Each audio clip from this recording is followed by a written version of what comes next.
வணக்கம் நேயர்களே. தன்னுடைய அக்காவின் மகனுக்கு சித்தி செய்த வேலை இப்பொழுது நீதிமன்றத்தில் முற்படுத்தப்பட்டிருக்கின்றார். நீதவான் எடுக்கும் நடவடிக்கை என்ன பார்ப்போம் விரிவாக இந்த செய்தியை. இலங்கையில் லிந்துலை பிரதேசத்தில் வளகா எனும் கிராமம் இருக்கிறது. அந்த கிராமத்தில் 10 வயது சிறுவன் புலமை பரிசில் பரீட்சை எடுக்கப் போகின்றான். அவனுடைய தாயார் கொழும்பில் பணிபுரிந்து கொண்டிருக்கின்றார். அந்த தாயார் என்ன செய்தார்? தான் கொழும்பில் பணியாற்றுவதால் பிள்ளையின் படிப்பு கெட்டுவிடக்கூடாது என்பதற்காக சிறுவர் பாதுகாப்பு நிலையங்கள் அல்லது வேறு இடங்களில் விடாமல் தன்னுடைய சொந்த சகோதரியினுடைய பாதுகாப்பில் தன்னுடைய மகனை விட்டுவிட்டு சென்றிருக்கின்றார். அந்த சகோதரிக்கும் ஒரு குழந்தை இருக்கிறது. அது மட்டுமில்லாமல் அவர் கர்ப்பிணி பெண்ணாகவும் இருக்கிறார். அப்பொழுது பாதுகாப்பு இன்னும் அதிகமாக இருக்கும், குழந்தைகள் பிரியமாக இருக்கும் என்றெல்லாம் நினைத்து தன்னுடைய சகோதரி விட்டுட்டு போயிருக்கின்றார் இளைய சகோதரியிடம். ஆனால் இவர் என்ன செய்தார்?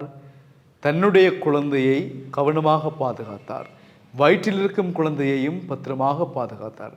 ஆனால் தன்னுடைய அக்காவின் 5 வயது பிள்ளையை அடி என்று அடித்து சித்திரவதை செய்து கொடுமைப்படுத்தி பல இன்னல்களை கொடுத்திருக்கின்றார்.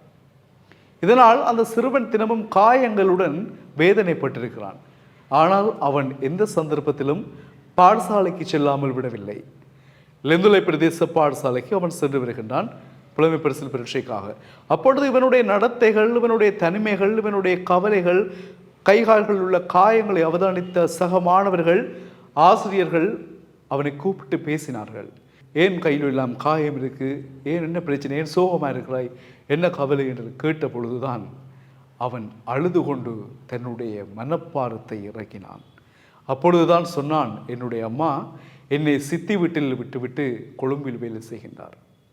ஆனால் நான் சித்தியினால் இவ்வளவு கஷ்டப்படுகிறேன், சித்திரவதைப்படுகிறேன், என்னை அடிக்கின்றார்.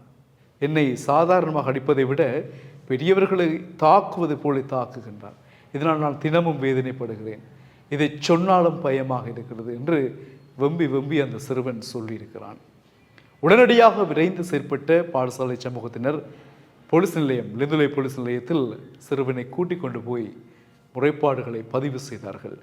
முறைப்பாடுகளை பதிவு செய்து போலீசார் உடனடியாக அந்த சிறிய தாயாரை அழைத்து விசாரணைகளுக்கு உட்படுத்தினார்கள். அதைத் தொடர்ந்து சிறுவனின் தாயாரிடமும் அழைப்பை ஏற்படுத்தி நடந்த விடயங்கள் சம்பந்தமாக பேசியிருக்கின்றார்கள். தாயாரும் வாக்குமூலம் கொடுத்திருக்கின்றார். நான் என்னுடைய சகோதரி விட்டுட்டு போனான், ஆனால் இங்கே நடப்பது சம்பந்தமாக எனக்கு மகன் சொல்கிறது இல்லை. நான் தெரிஞ்சால் இப்படி நான் விட்டுட்டு நிற்க மாட்டேன், எனக்கு உண்மையிலேயே தெரியாது, எனக்கு தெரியாமல் தான் என்னுடைய மகன் என்னுடைய சகோதரியினால் இவ்வளவு சித்திரவதைப்பட்டிருக்கிறான் என்று தன்னுடைய வாக்குமூலத்தை வழங்கியிருக்கின்றார். உடனடியாக அந்த சகோதரியை போலீசார் நுவரெலியா பிரதேசத்தில் உள்ள நீதிமன்றில் முற்படுத்துவதற்கான நடவடிக்கையை மேற்கொண்டிருக்கின்றார்கள்.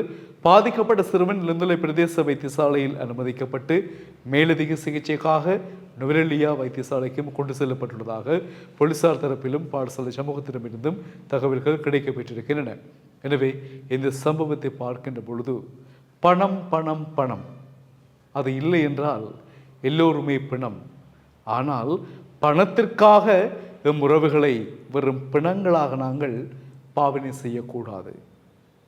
ஏன் அவ்வாறு பணத்தை தேடி நாங்கள் அலைகின்ற ஒவ்வொரு நிமிடமும் எங்கள் உறவுகள் என்ன மாதிரியான மனநிலையில் அல்லது மகிழ்ச்சியில் அல்லது துன்பத்தில் எப்படி இருக்கிறார்கள், யாருடைய பாதுகாப்பில் இருக்கின்றார்கள், யார் அவர்களுடைய பாதுகாவலர்கள், உண்மையில் அவர்களால் பிள்ளைகளோ அல்லது உறவுகளோ சரியாக பாதுகாக்கப்படுகிறார்களா, பராமரிக்கப்படுகிறார்களா, மகிழ்ச்சியாக இருக்கிறார்களா, அதையும் நாங்கள் பல வேளைகளில் திரும்பி பார்க்க வேண்டும். வெறுமனே பணம் ஒன்றை தேடி நாங்கள் ஓடிக்கொண்டே இருக்கிறோம், உழைத்து கொண்டே இருக்கிறோம் என்றால் எங்கள் உறவுகளுடைய நிலை இது மாதிரி தான் ஆகிவிடுகிறது. இது ஒரு சந்தர்ப்பம் அல்ல, பல சந்தர்ப்பங்களை நாங்கள் இந்த தகவல்களூடாக வழங்கியிருக்கிறோம். இந்த சம்பவம் தொடர்பாக மாவட்ட நீதவான் எடுக்கின்ற முடிவுகள் இன்னும் வெளிவரவில்லை. வந்தால் நிச்சயமாக உங்களுக்கு தரவுகளை நாங்கள் வழங்குவோம். இந்த தகவல் கிடைத்தவுடன் உங்களுக்கு பரிமாறி இருக்கின்றோம். சம்பவம் இலங்கையில் லிந்துலை வளகா தோட்ட பகுதியில் உள்ள கிராமத்தில் இடம்பெற்றிருக்கிறது. மீண்டும் சந்திக்கலாம் உறவுகளே, வணக்கம்.